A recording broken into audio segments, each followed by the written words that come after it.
What's going on, guys? Welcome back for another episode of Leading Leaders. I have this amazing woman with me today. She is a jack of all trades, master of none. No. Yeah, true. Very true.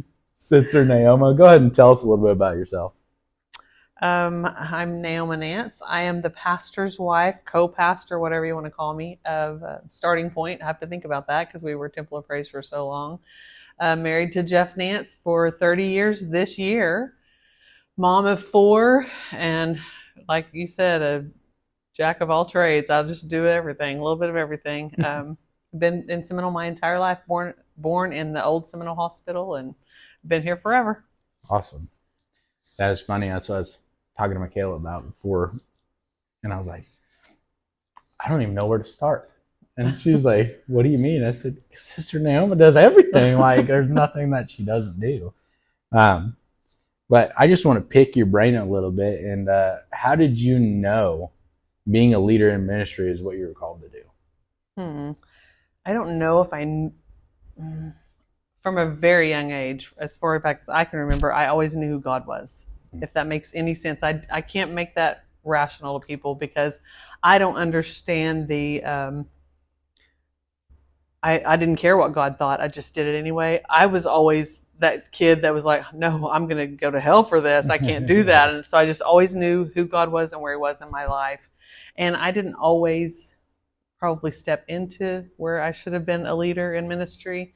There were probably a lot of times I didn't do, but I'm trying to think of how to word it. I just stepped into ministry with my husband. I remember our first church we took was in Ada, where we met Michaela. And I remember him saying, I want to take the Ada church. And I said, I'm not going to Ada. I'm not leaving my church. I'm not leaving my family. And probably, I don't even know if it was a month later, God dealt with me. And I went to him one day and I said, well, I think we're going to have to go to Ada, just bawling because I didn't want to do it, but I knew that I had to. So I think that's probably, I just did it, maybe not willingly, but I did it because I knew I had to. Is what God wanted for me to do. So. Right, and that in itself talks about stepping out in faith, right? Because there's a lot of times where, especially in leadership, you're like, man, God, I don't see where that's going there, but did not feel qualified at all. Sure. So but that just tells your character of who you are to step out in faith on that. Had to. What do you think? What do you feel like was the biggest struggle that you've had so far in ministry? To me, as well, depending on which part of ministry, and I don't know, maybe all of it, because if you know my husband, he's all in, and he's way more exuberant than I am. I'm like the one that's reserved, and most of the time, people that know me really well, I'm not always that way, but probably, I've already forgot where we were. What do you think your biggest struggle was? I think in ministry, it's a lonely thing. I've struggled with loneliness because my husband's very busy. He's always taking care of the church. I'm busy also, but when you come home sometimes at night, your husband's at the church. You worry about relationships because it's a scary thing to get close to people because you have a standard that you have to live up to, which I don't mind that standard because I hold myself to a very high standard at home or outside the church, anywhere. I hold myself to a high standard, but it's a lonely thing because sometimes you feel like you can't just entrust yourself with everybody. Doesn't know everything about you because you just kind of keep a little wall up because I've got to stay a little bit separate. So I don't know. I think the loneliness probably, which is not a bad thing always. And I don't want to deter anybody from doing ministry because, you get lonely, but it can be lonely at times. You just have to learn how to deal with that. I honestly think that not being in a ministry can be just as lonely Probably as so. being in Probably ministry. So. Because, I know you and Pastor Jeff know a little bit about it, but even when we were in the middle, when I first got out of the Marine Corps and working for the Department of Corrections and all those things, we weren't going to church during the time. I mean, I'm not saying that I didn't know who God was. I knew who God was. I knew he was there. But at the same time, I didn't have time in my mind. Yeah. I don't have I time. know. Two, I didn't have nowhere that I felt like I could trust. Right. Who can I let pour Yeah. into me and my life? True. But at the same time, and then things happen, and then it just could be you can fall into dark places, man. I fell into some dark places where I'm just like, all right, God, the only way that I can get out of here, and I don't know what you want me to do. And that was even before actually, and like I said before, I can't ever say that I wasn't away from God, but I wasn't in a relationship like I should have been with Him. Even when it was that time, He was always still there with me, even in the loneliness parts. Well, and I think that as a leader, even the loneliness, it teaches you who I have to depend on God. I have to learn to trust God, because God will steer you towards those people that can be closer to me than necessarily everybody is. But God will steer you towards those things, but you have to learn to just completely depend on God, and that's not always easy. Yeah. Well, it's definitely a scary thing too, and people are like, oh well, I just did exactly what God told me to do. I mean, good for I get you. it. That's awesome, but sometimes I get scared. True. Especially when God's like, all right, drop everything and go do this. And is that really God? Exactly. Yeah, exactly. We all do that for sure. And, I just find that it's peaceful in a mindset of, letting people know that having those thoughts is okay. Yes. That's something that we don't talk about really at all, because you're like, oh, you have those thoughts. Yeah. But in all honesty, I want to meet a leader that's never had that thought. Oh, yeah. I want to meet somebody that's stepped up in a role that they weren't comfortable with to begin with. Yeah. That haven't had that before. True. And I just feel like God brings us all together so we can help lift each other up. Absolutely. If like you said, if we're honest, and you have to be real with people, because they have to know. I hate when people treat me, because I'm the pastor's wife, like, oh, I walk on water. No, I do not. I'm very flawed, and I'm just human like everybody else is. And so I want people to realize I'm just like everybody else. I mess up. I'm not perfect. I've not always been perfect, just because I knew who God was my whole life. And I was in reverence to God and fearful of God the way you're supposed to be fearful of God. Doesn't mean I did everything right and never messed up. I want people to know that right out front, that just because of that, you still mess up. You still have flaws. 100%. We're still human. And I feel like that's everybody wants to talk about the New Testament, but that is where grace falls in, right? Because everybody's flawed. Oh, yeah. He had to die on the cross because we sinned. Absolutely. And if we can't have grace with each other, being a family together, I mean, there's a problem there. Very true. We'll switch gears a little bit here. What do you think has been your favorite ministry to be a part of so far? Good night. I've done every ministry. Ooh. It probably just depends on the season of life that I've been in, because I remember I've done kids church my entire life, and I've always loved that.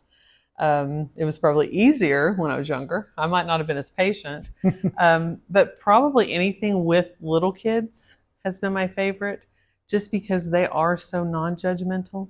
Yeah. And they're very honest. Yeah. If they don't like what you're wearing that day, they will tell, oh, that doesn't look good, NaeNae, or what happened to your hair? Or, just what, and you don't mind if they are honest with you, and you can fix those flawed things on yourself. You're like, oh, well, maybe I should think about that next time, but it doesn't hurt your feelings. And they just love you unconditionally. And I love that. I love being able to walk through the church anywhere I am, and baby Abby will grab my finger and want me to take her to the nursery, whether I'm on nursery calendar or not. So I like that. That's probably one of my favorites. But I like them all. I mean, I've liked everything I've ever done. I don't think there's anything that I haven't liked. I don't know. I can't think of it. So what do you think for you is the best part of the nursery ministry? Because I know right now, especially in this season, you do have taken that and women's ministry on full front. I'm so flawed at that one right now. I'm struggling with that one a little bit. With the nursery, good night. I love it. I think we need to spend more time pouring into them, and it's hard. I'm working on a plan to get the table moved back into the nursery so we can have like a 5-minute lesson, because they need as much Jesus as we can. I know they come in, they're like, Mickey Mouse. And I said, well, we'll do Mickey at the very end when we get our sucker, but we're going to listen to Jesus music and we're going to dance. But I don't know. I just absolutely adore it. And I love that the parents trust me with their children, and they know that they're going to be taken care of. I have good workers that are faithful to be there and help me a lot. So I'm not back there all the time, because my husband does frown on that when he doesn't see me in church very often. But I don't know. I just like everything about it, I think. I think one of my favorite things about your nursery ministry that I've seen, and this is with all of your workers, is that they don't see it as just let me watch your kids. Yeah, I hope not. It's not daycare. Yeah. And not only are they seeing it as a ministry, but they're also letting the kids come into an environment of God. Yeah. And I think that a lot of times what people miss in the nursery aspect is, oh, it's just daycare. Yeah. It's just watching kids. Yeah. And like you said, they need it just as much as God as anybody else. Yeah. Yeah, and if you go into it like that too, you miss out on them. You miss out on that relationship. I have kids that are adults now, Michaela, that I had in kids' church and things, and I look at them now and I'm like, I'm proud, like I had something to do with that. I'm like, oh, look at them, they were my kids, Yeah. So you build relationship, and that's just a good thing to have. Well, I think it's funny that you say that, because you do, like you might not want to hold that to you, that you had something to do with it, but you really do. Because even when we were selecting churches, what church to come to, I did not know that Michaela knew you and Pastor. Oh, yeah. She literally is like, I have purposely kept that out because she didn't want to sway me. Yeah, right. And I was like, I was telling her, I was like, man, I just love Pastor Jeff's preaching, man. It's just raw, and I love it. It's not sugar coated.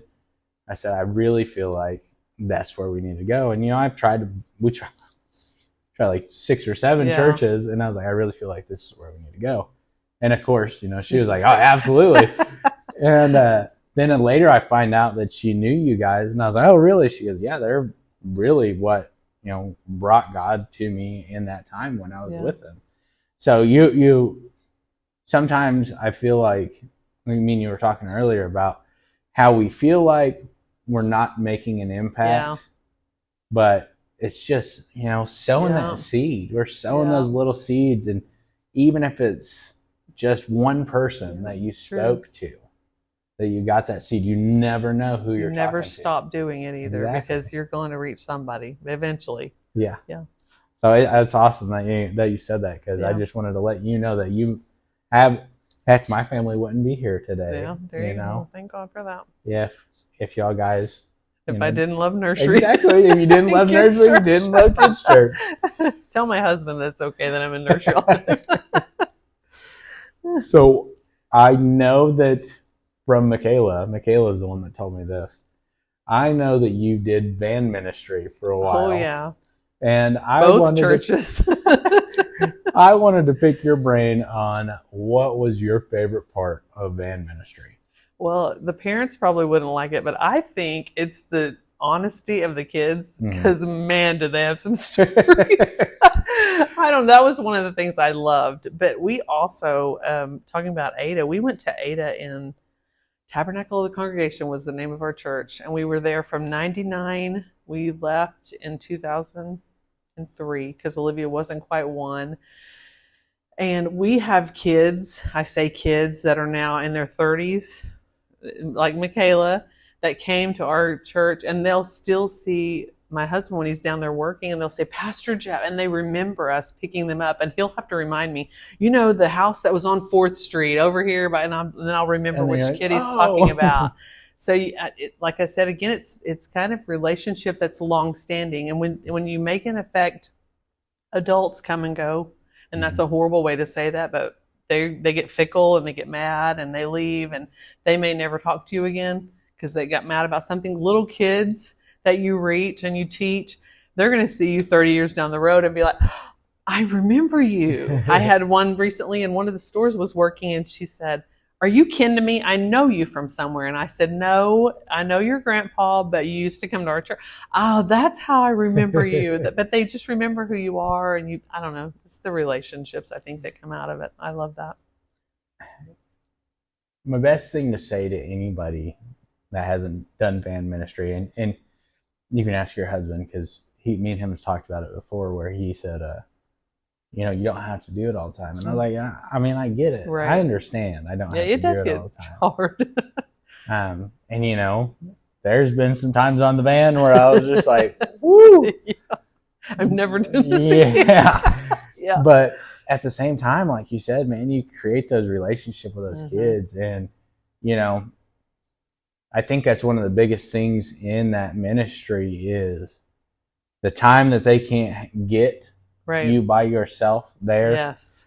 That's the time that they're like, hey man, can you drop me off last? I got to talk to you. Always. And I'm thinking to myself, there's no way I'm staying on this van until last. I'm going to be like, can you let me out? Yeah. But it teaches you also, because the children that we picked up in Ada, and a lot of them that we pick up here still, they live in places that we wouldn't live in. Yeah. They live different lives than we would ever choose to live. And so it teaches you to have a little bit more kindness, more grace, as you said earlier, and you just thank God more. God help me to help them more. So it changes you, I think, as an adult to drive these kids home. Very much of the time, it changes who you are. Well, and that's one of the things that me and Pastor Jeff talked about a lot was, you know, people, and it's the same thing. And I feel like it's the same thing with nursery. People see stuff like the van route or doing kitchen or something like that as just, oh, it's just part of it. Yeah. But in all actuality, it's so big. Yeah. Because, you know, even I can use my mom and dad as an example. They did Glory Bound. And a guy that, man, y'all guys don't even know, but y'all guys fed me and my brothers when we didn't even have food. Yeah. And I used to take sandwiches and stuff home. You don't know half the time. Yeah. And, you know, you have no idea what the impact you're making on those kids' lives. True. You know, can I have the leftover spaghetti? Yeah, sure, absolutely, take it. Yeah. But you might not know that that's their only meal they get to eat off of for the next week. Or they're having to take care of the little siblings And so I think people take for granted all of these little, like we said earlier, you know, they're little seed pods that we get to implant. And you also said sometimes we're not real. Like we don't lay it all out there. And these kids are just, here you go. This is me. Nothing to hide. And so I think we can learn from them a lot. Well, and some of the things they tell you, you're just like, yeah. Oh, okay. Yeah, I don't even know how to wrap my head around that, but okay, we're going to pray with you, and we're going to pray that God shows you there's a better way to live than that. And and it's a lot of the times where you're like, okay, because I told Michaela this a lot, and especially when we were doing children's church, was that sometimes they ask me questions where I'm like, I never thought of that before. Yeah. That's a good, let me dive into that because I don't want to give you the wrong answer. Yeah. You know, and so they'll actually renew your sense. Challenge you. You know, and challenge you to dive into the word more. For sure. Yeah. And so it's crazy how people take it for granted when it's actually such a big part of your life. Yep. Very true. So this is another one, you know, might get a little personal, but it's okay. What is the hardest aspect that you think people don't see about being a pastor's wife? Let me think. Probably in my experience, because I am more in the background, this is not my comfort zone. We talked about that earlier. If it's just me talking one-on-one or even groups, but when I think that somebody else is going to see me, and did I look skinny in that? You know, whatever. So probably the fact that people think that I am less than my husband a lot of times, or I don't stand with my husband, I stand behind my husband. I feel like I give that off, and that's a lot of my fault. They don't know the the work behind the scenes. I've learned definitely to appreciate pastors' wives, and the work that they do, because so much of even the business side of church, wouldn't get rent. There wouldn't have been peanut brittle to send money to the missionaries because he was not in the kitchen making peanut brittle, people, let me tell you. And the youth and the kids, that's not usually the pastor's, that's not usually where his strong suit. And just, I think that's a lot of it probably, maybe that people don't see. Just, and he tells everybody all the time, oh, you just don't know the things my wife does. And not that I need glory or don't call me up front. I don't want anybody noticing that. That's probably in my experience, the biggest thing that. Right, and see, it's one of the things that I've definitely learned, and I tell Michaela this all the time, is that I can't do my ministry without her. Mm-hmm. And I think people don't take that in the aspect when they look at the person that's forerunning, right? Whoever's in front, you know, that's who they're, look at them, God's moving in them. But they don't understand that, the night before I was crying out because I didn't know what I was going to do. And the only person that sat there with the me person that's praying over you. Yes. Yeah. And, they don't know that your wife is the person that sits with you when you're in those dark spaces. Or, I love praying using, for you when you don't know. Yeah. I love using Aaron and her as an example, because people always like, oh, Aaron and her. Well, a lot of times what people don't know is your wife and your kids are your Aaron and her. True. They're the ones that are going to come lift you up when you ain't got no legs to stand on. Yeah. And, that's why I think it's very, very big in ministry for people to understand that it's not front to back, it's side to side. Right. The husband and wife need to be standing shoulder. Yeah. Yes, the husband is the head of the household. Absolutely. But they're standing shoulder to shoulder as one united company. True. And, I think when people actually see that, they'll be like, and that's one of the things I told Michaela is, Michaela is in agreement with me on it, is you and Pastor Jeff are our pastors. Mm-hmm. It's not Pastor Jeff is a pastor and Sister Naoma is the wife. Yeah. No, y'all are our pastors. You know what I mean? Yeah. And he's very good. I will say that my husband is a very good, as the head of our home. He always wants my opinion. He'll come to me over anything, and he wants my input. Mm-hmm. But it doesn't necessarily always come across like other people don't necessarily think that I have that worth, I guess, in the relationship. I don't know how to exactly word it, but. Well, and it's like I told one of my buddies, they said, because they're like, hey, do you want to go do this? Well, let me check with Michaela. Yeah. And they're like, well, you have to check with your wife. I said, listen, I don't know about you, but our relationship is, I want to know if she's got something planned, and she definitely wants to know if I got something planned. Yes. I said, because most likely, if you get one of us, you're going to get both of us. Right. And that's why I tell them, I'm like, man, it's not that I have to check in with her. It's that I want to check. I need permission. Her. Yeah, I want to. Yeah, people misconstrue that all the time. Oh yeah. Yeah. No. So, what do you think is the biggest impact or change that stepping up in a leadership position has made in your life? Oh, goodness. Probably just my relationship with God, I think, completely. Because like I said earlier, I've always known who God was in my life. I've always known what God wanted from me, whether I stepped into that necessarily. And I think having the husband that I have, because he is so strong and he's going to go forward with or without you. And he may be dragging me by my hair by the time we get there because he's like, no, we've got to do this. This is what God said. That it's made me trust God so much more and build my relationship with God so much more, because there's things you walk through. I will just forewarn you, if you want to serve God, you are going to walk through things. Like we said, we are not perfect. We are not flawed. We are not going to walk on water. We are not going to walk through roses and tulips all the time. There are things going to happen. Your family's going to come against you at times. People are going to die. People are going to get sick. Things happen because we live in a flawed world. Yeah. And so just learning that I can't actually trust this God that I've always known my whole life. I can't actually talk to him about anything. Yeah. And I think that that's probably just because it's out of necessity, if nothing else. Yeah.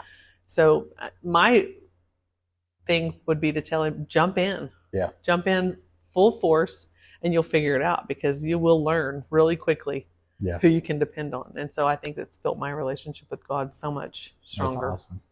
I love that you said it that way, because I feel like we said earlier, man, you know, people tend to walk on eggshells or not step on, they don't want to get close to stepping on somebody's toes. And I'm not saying go around stomp on people's toes. No. I'm saying if God told you to do something, it's not gonna affect that person. No. Because God's not like, well, let's do this maliciously. You know, that's not God. Right. And once you finally get to that point, I love how you said it. It's a necessity, right? Yeah.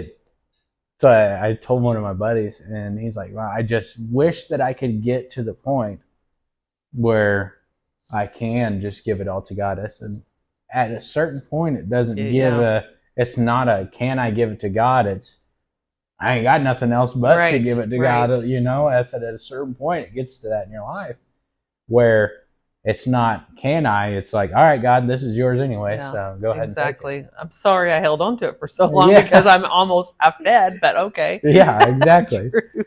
Yeah. So that was awesome. Well, we'll wrap up with it, but I got one more question for you. Okay.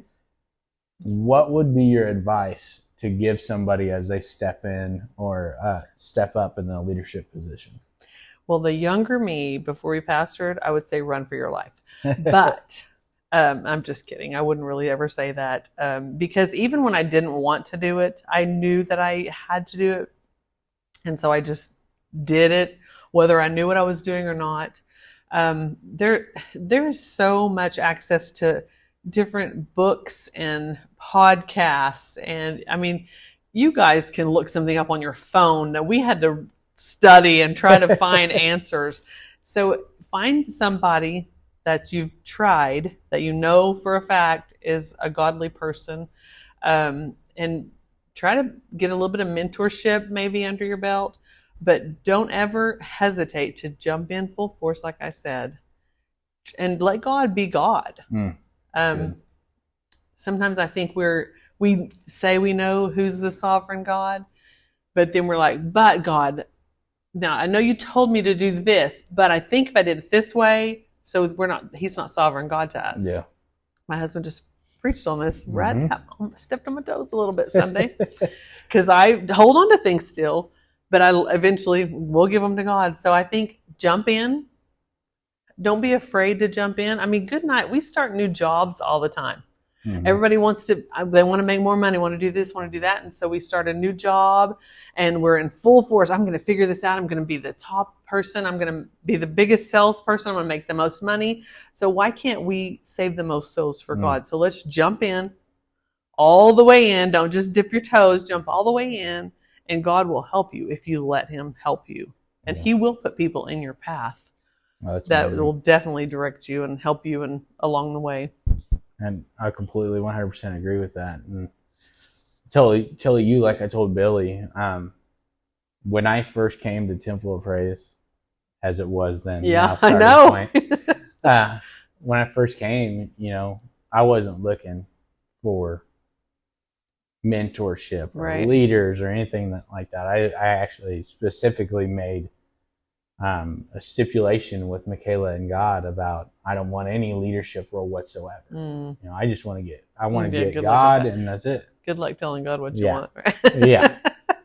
And but now looking back at it, dude, I couldn't ask for better mentors than you and Pastor Jeff, Billy, and Melissa. Like, y'all guys have poured in so much into me and Michaela's life that I wouldn't even know where I'd be standing at right now if it wasn't for you guys.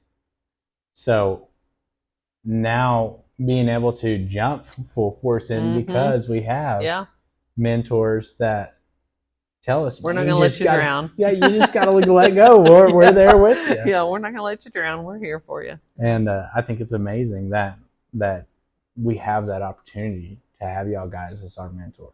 Well, I hope we can be good ones. That's my goal. I want to help somebody. I want to lead somebody, and I want somebody's life to be easier and better from the next person that comes along and helps them again. Yeah. So, yeah, for sure. Well, thank you so much for being Yes. on the show. It was amazing. Yeah, you're welcome. Thanks for having me. Well, y'all guys come back next week. We'll have a guest episode for our 20th episode. I can't tell you who it is. You just got to come back and see. God bless you.